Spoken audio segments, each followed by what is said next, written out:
wabarakatuh. Salam dan bahagia.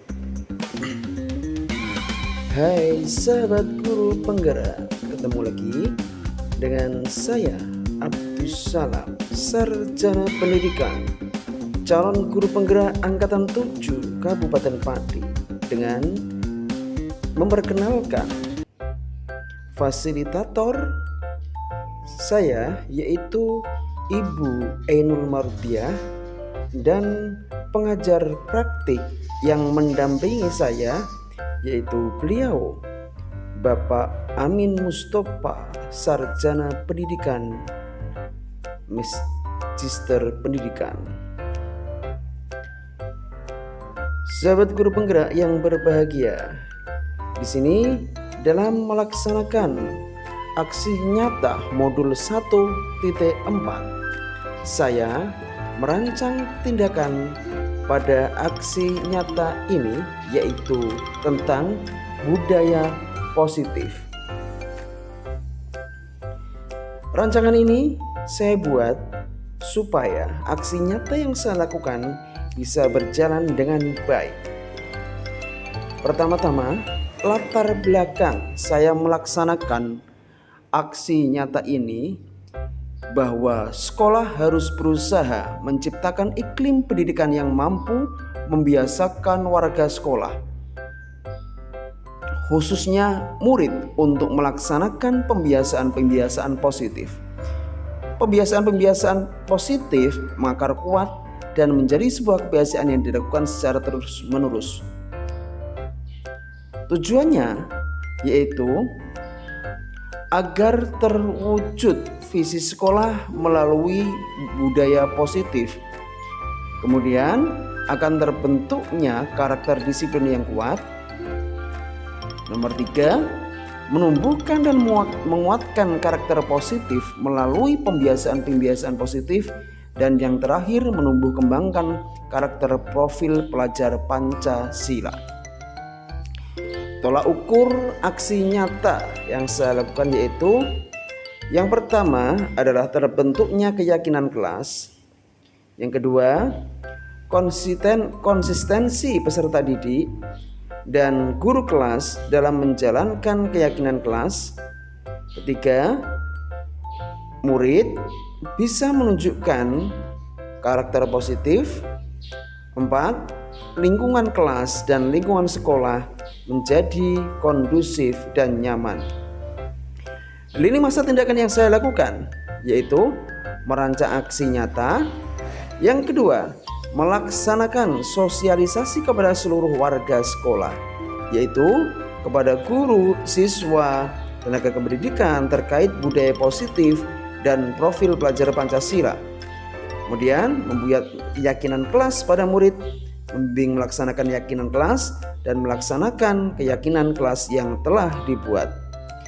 Dukungan yang kami butuhkan yaitu untuk melancarkan pelaksanaan rancangan tindakan untuk aksi nyata yang telah penulis susun, tentunya memerlukan dukungan dari berbagai pihak, yaitu yang pertama, saya meminta izin kepada kepala sekolah, kemudian membutuhkan keterlibatan siswa, dan juga tidak lupa dukungan dari wali murid. Tahapan-tahapan aksi nyata yang saya lakukan yaitu, yang pertama adalah dengan meminta izin kepada kepala sekolah tentang tindakan aksi nyata yang akan saya laksanakan, dengan berikutnya melaksanakan proses dan membuat keyakinan kelas. Pada gambar pertama itu, saya membimbing siswa untuk membuat keyakinan kelas. Kemudian anak-anak dengan sendirinya menulis keyakinan kelas yang ingin mereka laksanakan. Berikutnya, anak-anak setelah menulis keyakinan kelas dengan inisiatifnya sendiri, mereka menempelkannya pada papan tulis Untuk berikutnya, ketua kelas membacakan keyakinan kelas untuk disepakati seluruh anggota kelas 4 yang saya ajar. Kemudian setelah disepakati keyakinan kelas dari mereka, kemudian salah satu anak menulis keyakinan kelas untuk ditempel di kelas agar anak-anak ingat akan keyakinan kelas yang harus mereka yakini setiap hari. Kemudian setelah anak-anak sepakat tentang keyakinan kelas yang telah mereka buat, mereka satu persatu menandatangani keyakinan kelas. Hal ini dilakukan agar mereka semakin bertanggung jawab akan keyakinan kelas yang mereka buat dan akhirnya tercipta budaya positif di sekolah.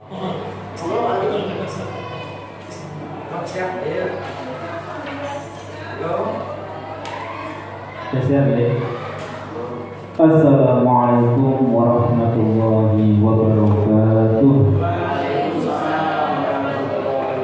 Bismillahirrahmanirrahim.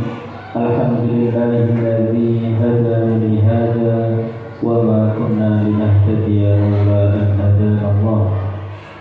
Wassalatu wassalamu ala Rasulillah wa Muhammad ibn Abdillah wa ala alihi wa sahbihi wa mawala, amma ba'd.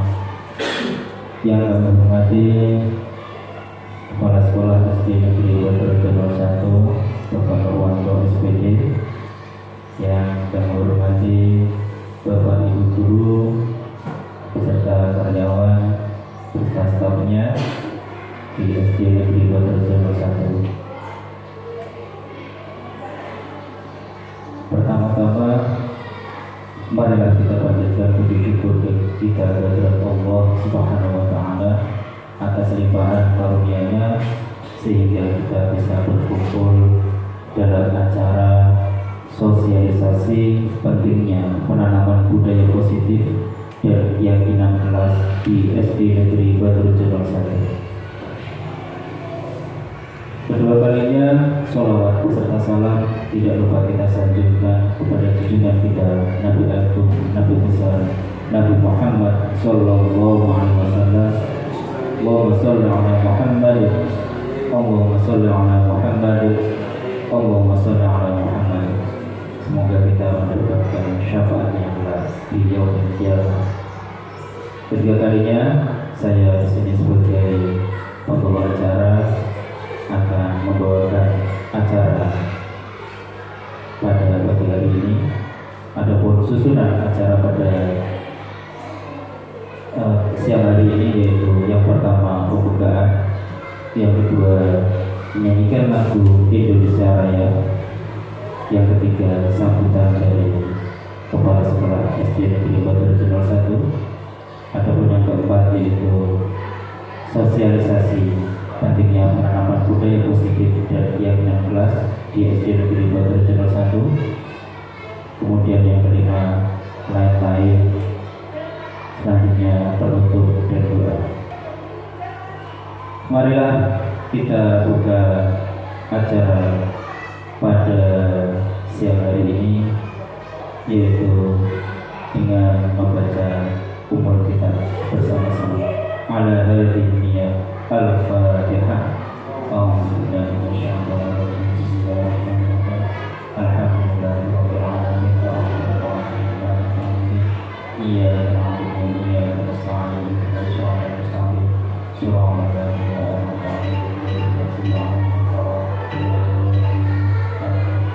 Semoga dengan bacaan kita tadi acara pada siang hari ini berjalan dengan lancar. Acara selanjutnya yaitu menyanyikan lagu Indonesia Raya. Adapun dirijen oleh Ibu Nani SPDSD, waktu dan tempat dipersilakan. Hadirin dipersilakan.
Hadirin dipersilakan duduk kembali.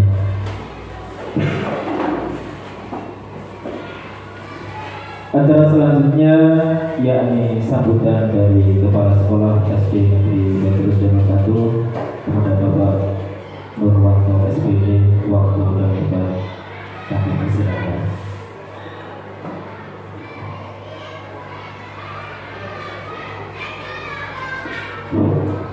Bismillahirrahmanirrahim. Assalamualaikum warahmatullahi wabarakatuh.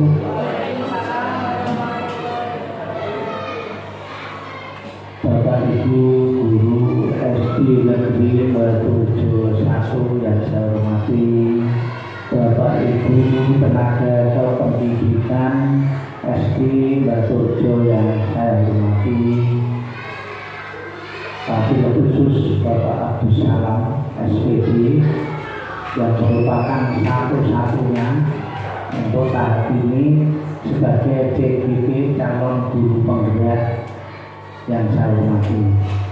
Alhamdulillahirrahmanirrahim, kita panjatkan rasa syukur pada Allah Subhanahu wa Ta'ala yang mana pagi hari ini kita berkumpul dalam rangka sosialisasi pentingnya penanaman budaya positif dan keyakinan kelas dalam keadaan sehat walafiat, dan alhamdulillah juga bahwa hari ini kita berkumpul insya Allah 99% menang. Salawat dan salam kita aturkan pada Nabi Muhammad SAW yang insya Allah dan mudah-mudahan kita mendapat syafaatnya di yaumul qiyamah. Amin. Saya ucapkan terima kasih kepada Bapak Ibu semua hari ini yang telah meluangkan waktu, mengikhlaskan tenaga untuk mengikuti sosialisasi pentingnya penanaman budaya positif dan keyakinan kelas, yang mana saya yakin seyakin-yakinnya hari ini nanti panjenengan ikuti dari awal dan sampai akhir, insya Allah sangat bermanfaat bagi saya selaku kepala sekolah dan terutama jenengan selaku tenaga pendidik dan kependidikan. Khususnya nanti bagi murid-murid SD Baturejo 1. Yang berikutnya saya ucapkan juga terima kasih kepada Pak Abdus Salam yang hari ini mengumpulkan rekan-rekan pendidik dan kependidikan SD Baturejo 1 di ruangan yang sederhana ini untuk mengadakan sosialisasi pentingnya penanaman budaya positif dan keyakinan kelas. Nah, ini Pak Abdus Salam, saya dikuatkan di sini selain mengucapkan terima kasih juga minta tolong. Apa yang panjenengan dapat selama menjadi calon guru penggerak, mohon nanti dijelaskan dengan rekan-rekan pendidik di SD kita apa sih guru penggerak, terus apa sih pentingnya bagi guru, dan apa sih manfaatnya, faedahnya bagi murid-murid SD Baturejo 01. Perlu Pak Salam kita tahu bahwa guru penggerak di SD Baturejo 01 dan umumnya di Kecamatan Sukolilo itu belum banyak. Orang akeh senajan sampun angkatan ke-7 Pak ya. Ini Baturejo 1 baru 1, itu baru calon, belum guru penggerak. Nah, untuk itu dengan adanya ini nanti insya Allah yang sangat bermanfaat bagi pendidik dan anak didik. Mudah-mudahan seluruh pendidik SD Baturejo 01 nanti bisa mengikuti guru penggerak semua. Amin. Jadi mohon dengan hormat dan terima kasih. Nanti penjelasan dari Pak Salam selaku CGP di SD Baturejo 01 yang pertama ini, mohon penjelasannya nanti ya, juga pentingnya guru penggerak bagi anak-anak didik. Kenapa? Semuanya bermuara nanti ke anak-anak didik kita. Apalagi nanti menanamkan budaya positif, keyakinan kelas. Terus terangnya saya kepala sekolah bukan dari guru penggerak, berangkat dari bukan guru penggerak, apalagi kepala sekolah penggerak. Nah, ini dengan adanya ini nanti menambah semangat saya dan teman-teman guru, mudah-mudahan mendukung mengikuti adanya guru penggerak. Aku yakin, nah ini nanti guru-gurunya menjadi guru penggerak nanti sangat bermanfaat bagi anak didik kita. Apalagi nanti bos itu ada 3 kategori Pak, katanya ada bos reguler, ada sekolah penggerak, ada bos prestasi ya. Nah, nanti siapa tahu di sini tidak hanya bos reguler saja, nanti bos sekolah penggerak, siapa nanti salah satu SD di ujung di Kecamatan Sukolilo ini menjadi SD penggerak dengan adanya guru penggerak gitu ya. Jadi yang jelas hari ini saya terima kasih sekali lagi pada Pak Abdus Salam. Dengan adanya sosialisasi ini saya yakin ini sangat bermanfaat bagi teman-teman pendidik SD Baturejo 1 dan nanti sampai kepada anak-anak didik kita. Dan sekian saya akhiri. Assalamualaikum warahmatullahi wabarakatuh.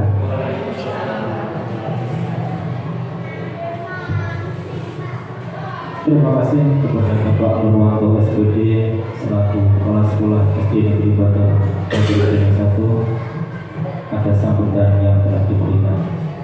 Acara selanjutnya yaitu sosialisasi pentingnya penanaman budaya positif dan keyakinan kelas di SD Negeri Baturejo 1 yang akan disampaikan oleh Bapak Abdus Salam SPD.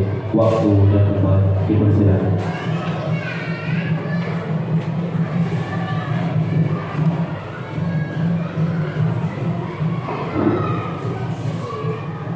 Assalamualaikum warahmatullahi wabarakatuh.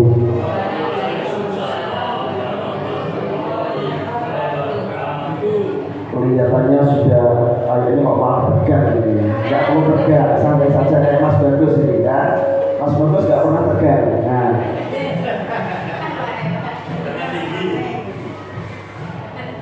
Alhamdulillahirabbil alamin. وبه نستعين على امور الدين والصلاه والسلام على اشرف الانبياء وامام المرسلين Sayyidina wa maulana Muhammadin wa ala alihi wa sahbihi ajma'in.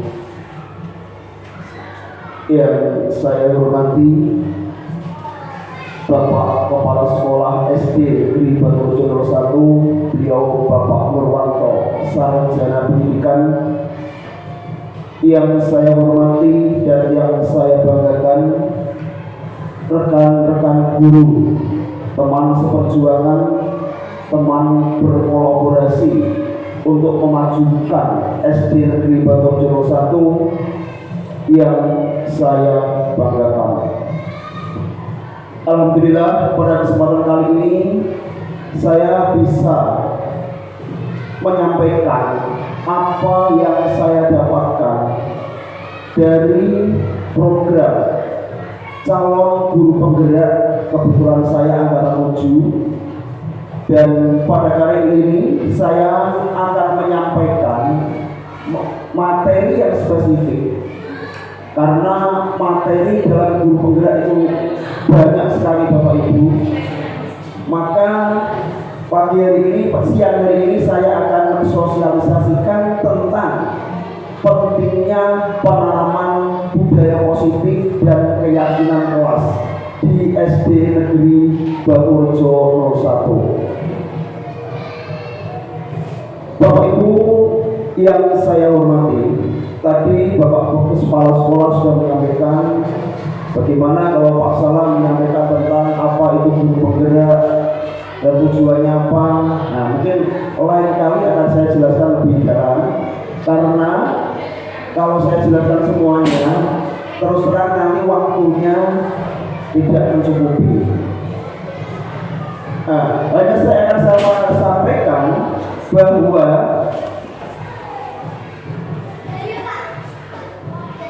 nilai-nilai yang harus dimiliki oleh seorang guru penggerak ini perlu diingat bagi Bapak Ibu guru yang kemarin mendaftar, ya, atau yang belum dan yang akan mendaftar.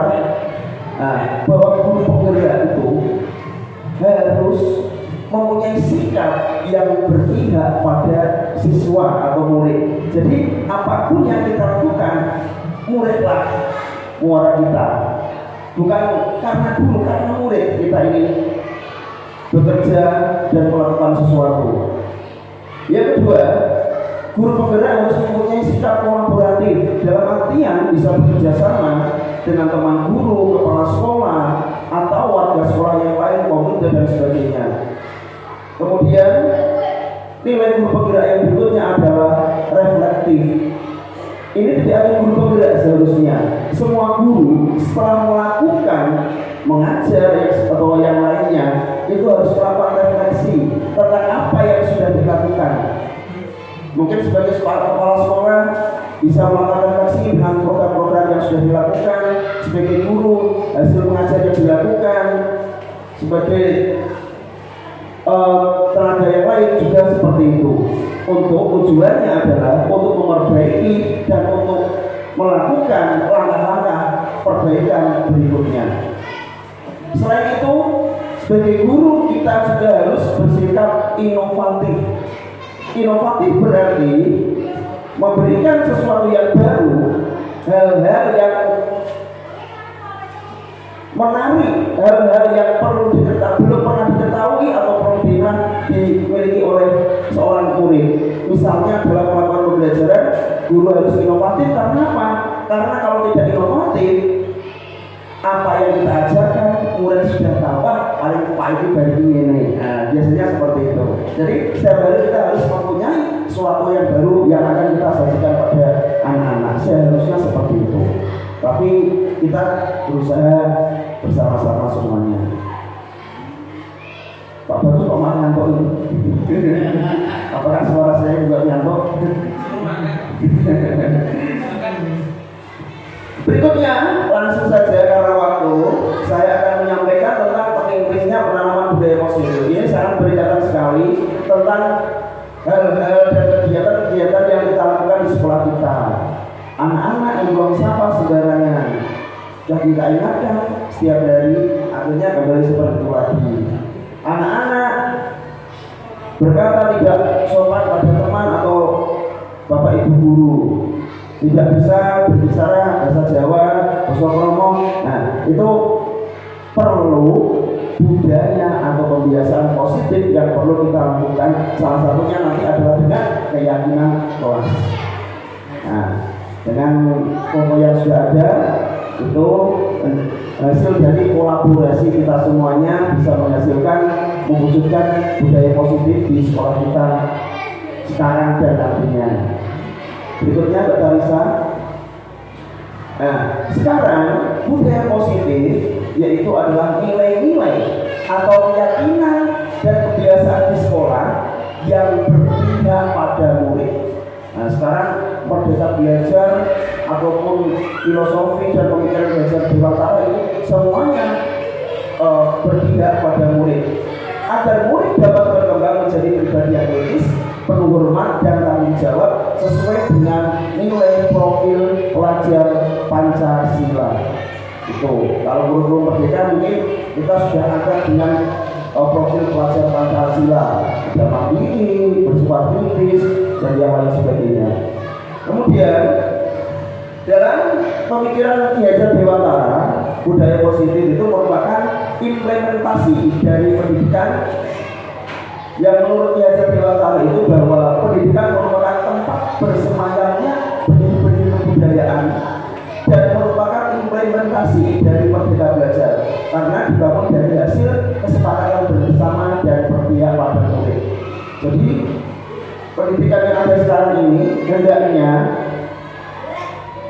semua pihak itu saling mengisi, saling memberikan kesepakatan tentang hal-hal yang dilakukan. Tidak kecuali anak-anak juga harus kita libatkan dalam upaya peningkatan budaya positif yang ada di sekolah kita. Lanjut Pak Tarisan. Ada beberapa konsep utama dari budaya positif. Mbak kalau ada acara boleh izin dulu. Ya, tidak apa-apa. Oke. Yang pertama adalah perubahan paradigma belajar. Yang kedua, disiplin positif. Yang ketiga, motivasi perilaku manusia. Yang keempat, kebutuhan dasar manusia. Yang kelima, posisi kontrol restitusi. 6, keyakinan kelas. Dan 7, segitiga restitusi yang nantinya akan saya jelaskan kepada bersama. Mohon bersabar Pak Ibu, mohon didengarkan saja karena ini materinya ada 7 materi yang akan saya sampaikan. Yang pertama adalah pembelajaran dengan paradigma baru. Kurikulum 13 sudah kita lalui.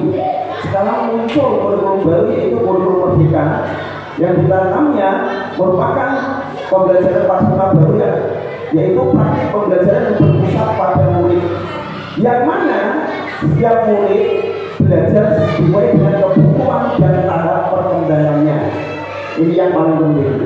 Jadi anak-anak itu kita belajar sesuai dengan kebutuhan ya dan sesuai dengan tahap perkembangannya. Anak kelas 1 kebutuhannya berbeda dengan anak kelas 6, kelas 4 dan berikutnya.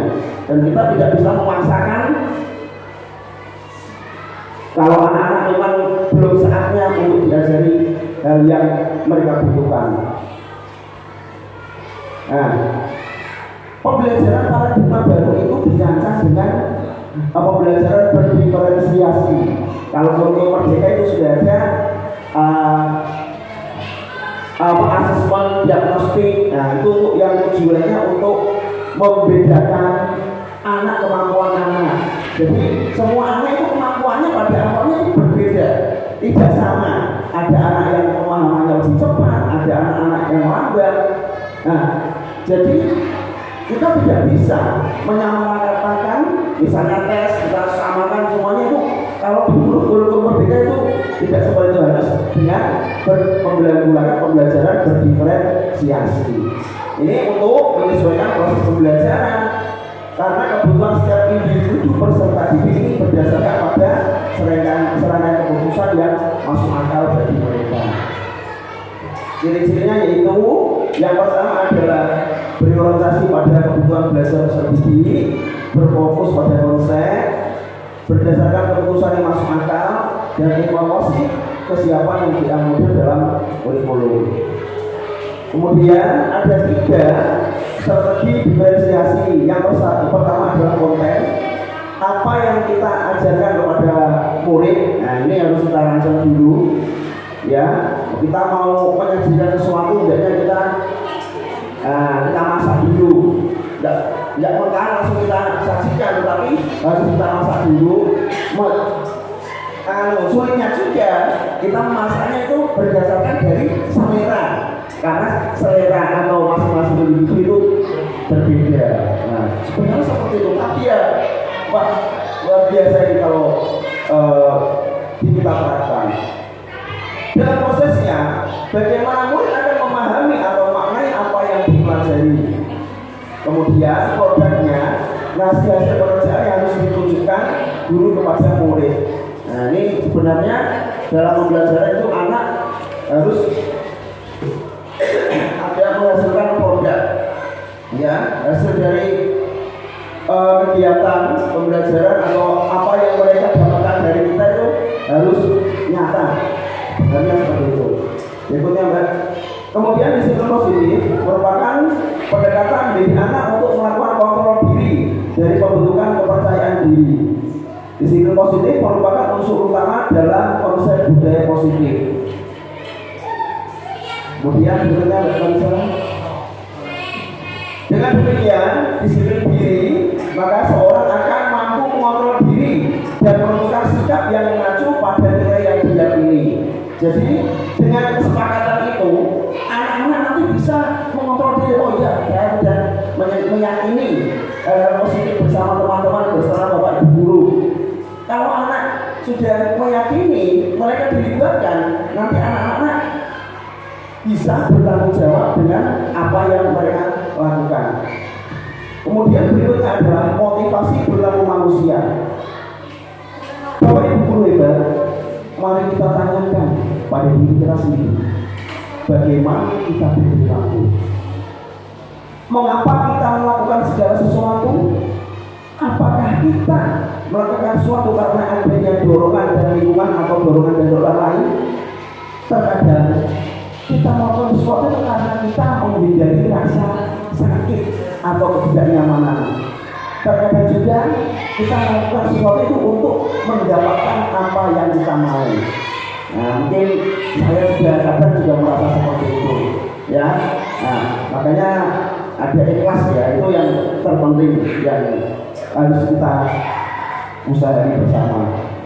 Menurut Pierre Gossen, ada 3 motivasi manusia, yaitu menghindari ketidaknyamanan atau hukuman. Ini teorinya, untuk mendapatkan imbalan atau penghargaan. Ya, anak-anak seperti itu. Siapa yang bisa? Nah, kadang apa? Hadiahnya apa? Apa kadang kalau kita kasih hadiah? Nah, kadang anak-anak seperti itu mah terpacu pada imbalan. Nah, untuk menjadi orang yang mereka inginkan dalam diri sendiri dengan nilai-nilai yang mereka percaya. Anak-anak itu sebenarnya sudah mulai nilai sendiri. Jadi kita tinggal menguatkan apa yang hal positif yang sudah dimiliki anak. Kemudian tujuan disiplin positif yaitu menanamkan motivasi ketiga pada murid-murid kita, yaitu untuk menjadi orang yang mereka inginkan. Jadi anak-anak itu sudah punya kodrat, ya. Anak-anak punya kodrat alam dan kodrat zaman. Ya, kalau menurut yang sudah saya baca seperti itu.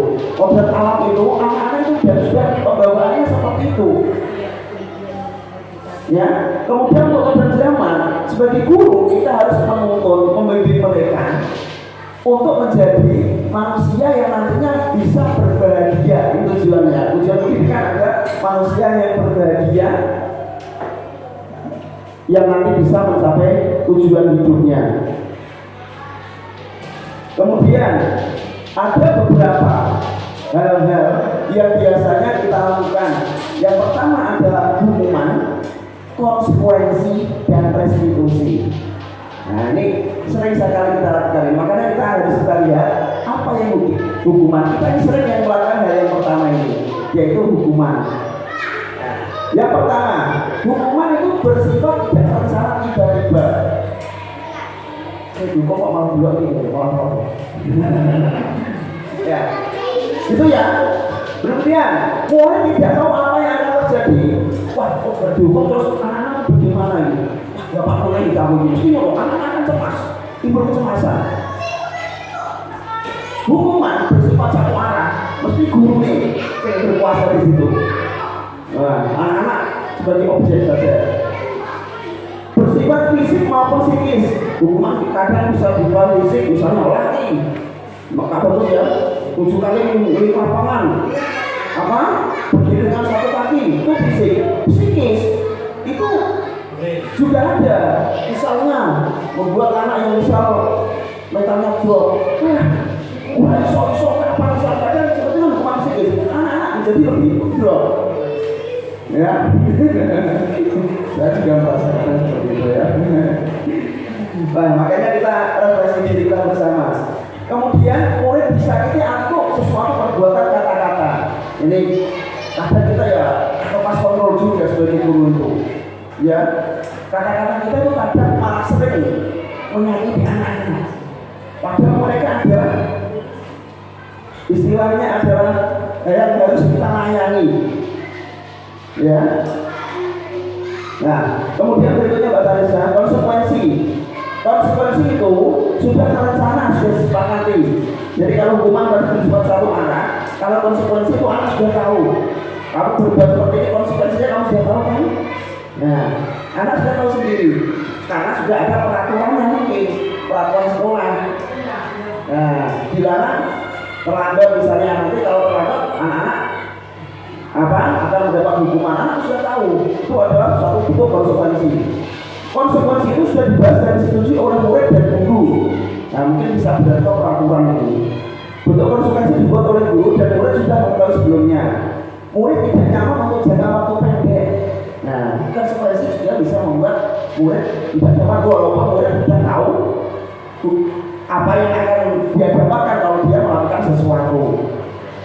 Wah, nanti kalau saya nggak mengerjakan PR nanti dihukum. Anak sudah tahu. Nah, itu juga akan membuat anak tidak nyaman. Itu konsekuensi. Lebih ringan di bawah hukuman. Kalau hukuman itu memang guru sebagai pusatnya, ya subjeknya.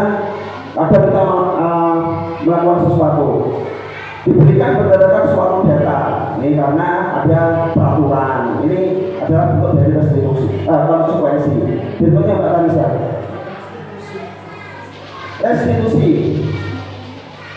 Restitusi merupakan pilihan.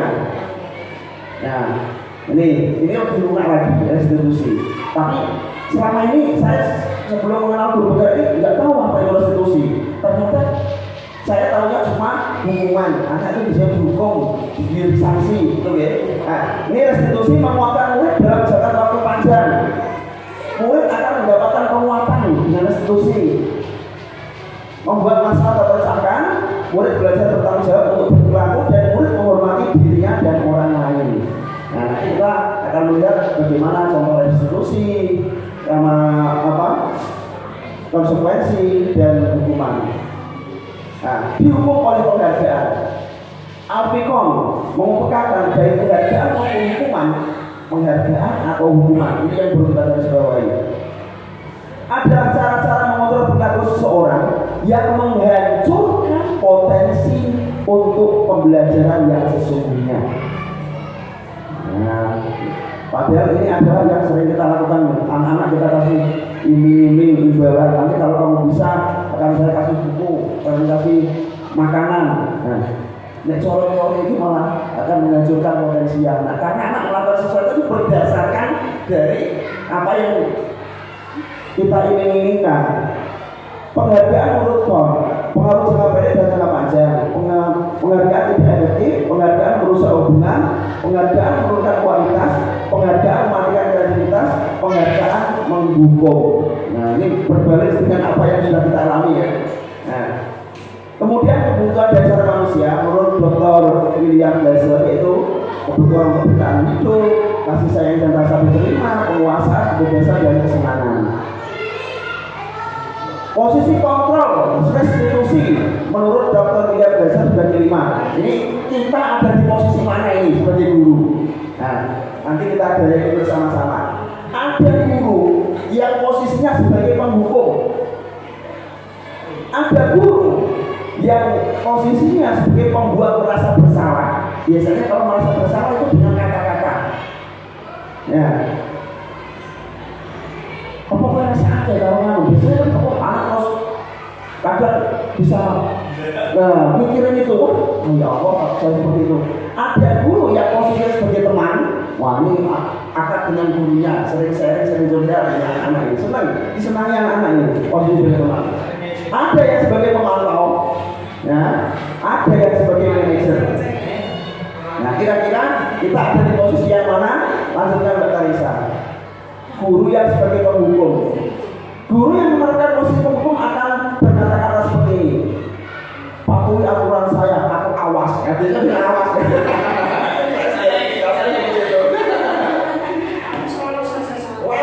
Bedino kuwe ya, kamu men. Nah, begitu. Selalu pasti. Ini selalu yang terakhir selesai. Nah, kuwe men sing bolak-balik garap carry ya. Terlambat lagi, selalu datang lambat saja. Nah, kapan bisa datang ke waktu? Ngomong seperti apa sampai ngomong-ngomong. Anak-anak itu akan merasa bersalah. Kalau padahal kita tidak tahu anak itu terlambat karena apa kan kita tidak tahu. Nah, orang tuanya ngomong orang sih, kita kan nggak pernah berpikir sampai situ kan. Nah, kalau kita anak terlambat karena peraturan jam 7 sebelum terlambat itu setelah jam 7 itu berarti dia terlambat, maka dia tuh pemikiran kita berat mendapat hukuman. Kemudian ada guru membuat merasa bersalah. Anak-anak, Parisa, saya sangat kecewa dengan senang kamu. Orangnya seperti itu, dia tuh merasa bersalah. Ya, berapa kali bapak ibu memberitahu kamu ya, kok bersalah nih, dibuat itu boleh kecil ini ya. Nah, ini membuat anak-anak merasa bersalah. Gimana coba kalau orang tua kamu tahu kamu berbuat kayak gini? Nah, kita malah nganu. Jadi tujuan, ini kok anda mau kamu, ini kok panggil mau kamu. Aku malah kadang seperti itu juga. Itu guru yang posisinya membuat berasa bersalah. Berikutnya, ada guru yang sebagai teman. Ayo bantulah demi bapak ya. Ayo, nolong mbak. Gimana dong? Nah, sabar dengan Pak Guru demi bapak ya. Posisi guru seperti ini sebagai teman. Ayo, ingat, tidak ada buat bapak selama ini. Oh, dipanggil Pak Guru bingung, diberi orang belum.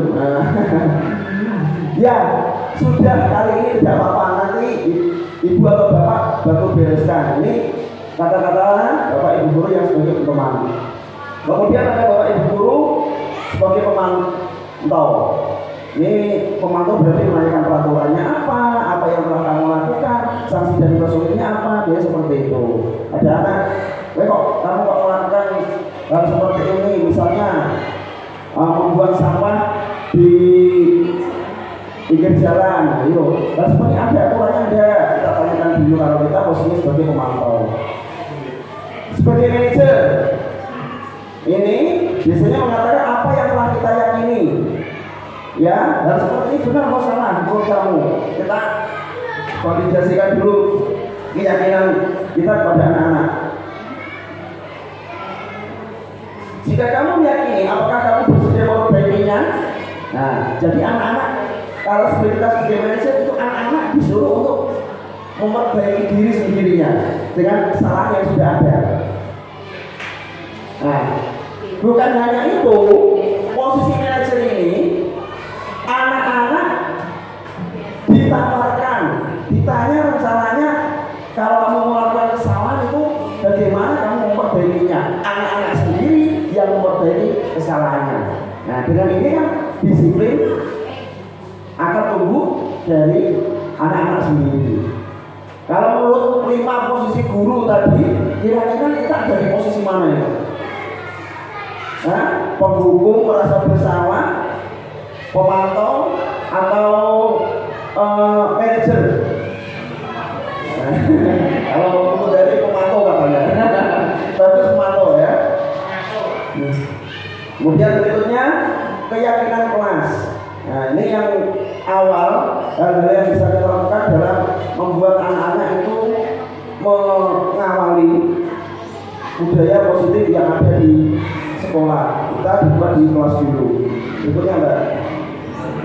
Kesepakatan keyakinan kelas adalah sebuah ketentuan atau peraturan yang disetujui anggota kelas. Jadi ini peraturan, tapi yang membuat anggota kelas sendiri, yang menyetujui juga aturan kelas. Guru hanya sebagai fasilitator. Jadi kalau peraturan itu dibuat oleh anak sendiri, anak ketahui, anak itu akan apa? Kalau melakukan atau melanggar sendiri. Nah, ya kalau kok dilanggar, nah ada seperti itu. Nah, makanya kita sebagai guru harus membimbing dan mengingatkan. Kesepakatan kelas bukan dari satu sisi sifat tentang hal yang baik yang dilakukan oleh anggota kelasnya. Nah, kesepakatan kelas dapat berupa kebiasaan kelas, di luar kelas atau saat keluar sekolah. Kesempatan kelas harus menjadi budaya baik karena dilakukan berulang-ulang. Ya, jadi kebiasaan yang baik itu awalnya adalah dari kebiasaan yang diulang-ulang. Pelanggaran terhadap kesepakatan kelas akan membuahkan konsekuensi apa yang harus dilakukan. Singkatnya, konsekuensi bukan merupakan hukuman karena telah disetujui oleh sebelumnya. Nah, ini contoh kesepakatan kelas keyakinan kelas yang sudah saya buat di kelas saya. Nah, yang pertama itu yang sudah disetujui anak-anak, yaitu anak-anak hadir ke sekolah dan masuk kelas tepat waktu. Keyakinan kelas yang kedua, anak-anak menjaga kebersihan dan kerukunan kelas bersama. Nah, kemudian keyakinan kelas yang ketiga adalah saling menghormati dan menghargai antar teman. Soalnya banyak laporan, Pak, aku dibully, Pak, aku disakiti, Pak, aku dinyek, aku dipadani. Nah, ini yang anak-anak sendiri yang membuat. Kemudian keyakinan yang keempat adalah menjadi murid yang baik, sopan, ramah terhadap guru dan semua warga sekolah. Yang memperhatikan saat ini kan anak-anak itu berbeda dengan zaman dulu. Kalau zaman dulu itu anak-anak kalau orang gurunya wes monggo Pak, nah, mantuk, orang gurunya lagi teko tasnya, bukunya digawake. Nah, kalau zaman sekarang itu beda, ngomong alus saya, anak-anak itu kesulitan. Nanti yang membutuhkan bantuan kita untuk membudayakan budaya yang positif. Kemudian yang ketiga adalah mengerjakan dan kualitas waktu dan bersikap disiplin dan tanggung jawab.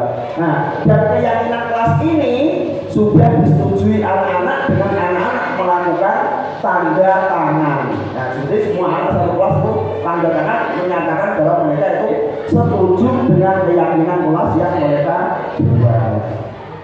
Ini proses pembuatan keyakinan kelas, yaitu membuat kesepakatan. Kemudian anak-anak saya berikan kertas warna hijau untuk menulis keyakinan kelas sendiri mereka. Dia itu ingin apa sebenarnya di kelas dan di sekolahnya ini. Kemudian berikutnya anak-anak menempel keyakinan kelas yang sudah mereka buat. Kemudian ketua kelas ini memimpin keyakinan kelas yang sudah dibuat oleh teman-temannya, dipilih salah satu, dipilih yang kadang banyak yang sama kan.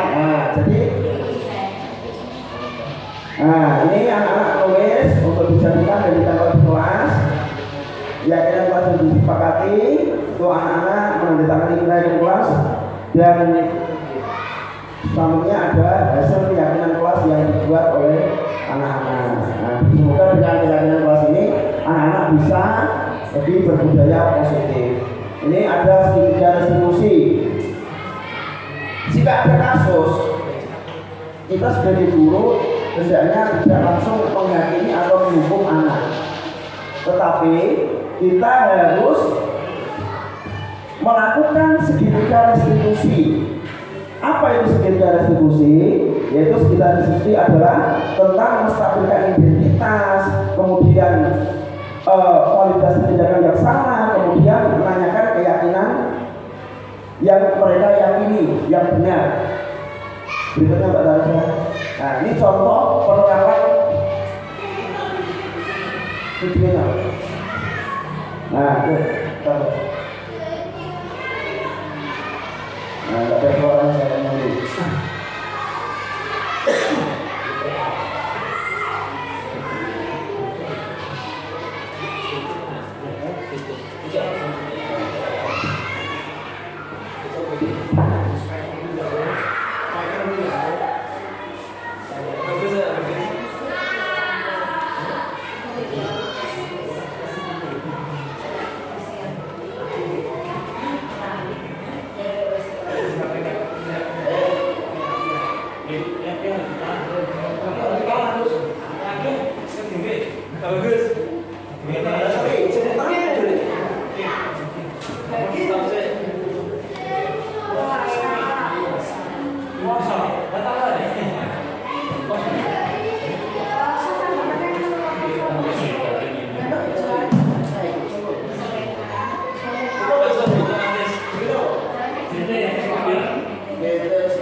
Assalamualaikum warahmatullahi wabarakatuh.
Bisa ditolong di lain kesempatan ya. Selanjutnya Mbak Raisa.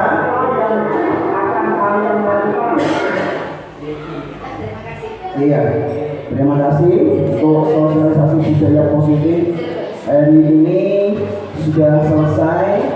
Semoga apa yang saya sampaikan bermanfaat bagi kita semuanya dan khususnya untuk anak didik kita semuanya, dan utamanya lagi untuk kemajuan positif ke arah positif untuk SD kita, SD Negeri Baturejo 01. Semoga teman-teman juga yang belum mendapatkan CGP juga ikut tergerak ya, bergerak dan akhirnya nanti menggerakkan penggerak. Ya, terima kasih banyak. Apabila ada pertanyaan nanti bisa sharing-sharing di saat ini atau selainnya atau di kemudian hari. Dari saya, wassalamualaikum warahmatullahi wabarakatuh. Saya kembalikan ke MC. Baik, tepuk tangan yang meriah buat materi hari ini. Baik, acara selanjutnya yaitu lain-lain. Silakan Bapak Ibu jika ada pertanyaan boleh disampaikan kepada pemateri terkait pentingnya penanaman budaya positif dan keyakinan kelas di SD Negeri Batu Rejo. Pak Bagus, silakan.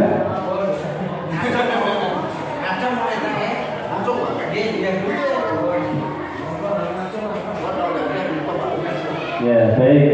Demikian ya. Jadi dalam sosialisasi tentunya penanaman budaya positif dan keyakinan kelas di SD Negeri Batu ya, bagi calon guru penggerak yaitu intinya yaitu bermuara kepada peserta didik ya, terus mampu berkolaboratif, inovatif ya, dan tentunya efektif. Demikian. Acara selanjutnya yaitu penutup.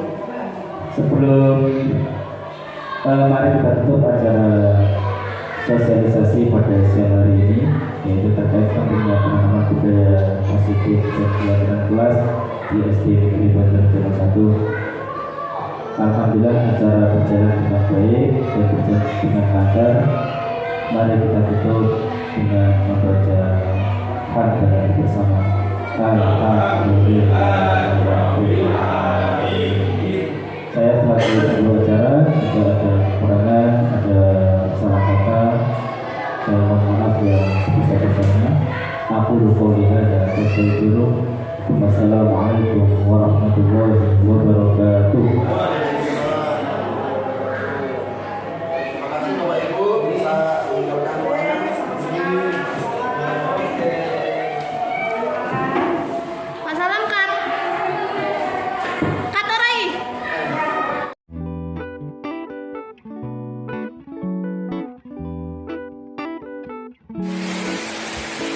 Assalamualaikum warahmatullahi wabarakatuh. Nama saya Ali Mansur, teman sejawat dari Pak Abdullah. Saya mewakili guru SD Negeri Batu Rejo 1 setelah Pak Salam menerapkan keyakinan kelas di kelas 4. Banyak hal yang berubah pada diri siswa. Mereka lebih disiplin, sadar dengan dirinya akan kewajiban sebagai murid di kelas maupun di sekolah, lebih rajin belajar serta lebih bertanggung jawab. Hal itu terwujud karena Pak Salam bersama guru kelas 4 menerapkan nilai-nilai kebajikan berupa keyakinan kelas yang telah disepakati sehingga disiplin positif bisa tercipta dan pada akhirnya bisa mewujudkan budaya positif di sekolah. Saya sebagai rekan sejawat Pak Salam sangat terinspirasi sekali. Ini merupakan paradigma baru dalam dunia pendidikan. Demikian yang dapat saya sampaikan. Terima kasih. Wassalamualaikum warahmatullahi wabarakatuh.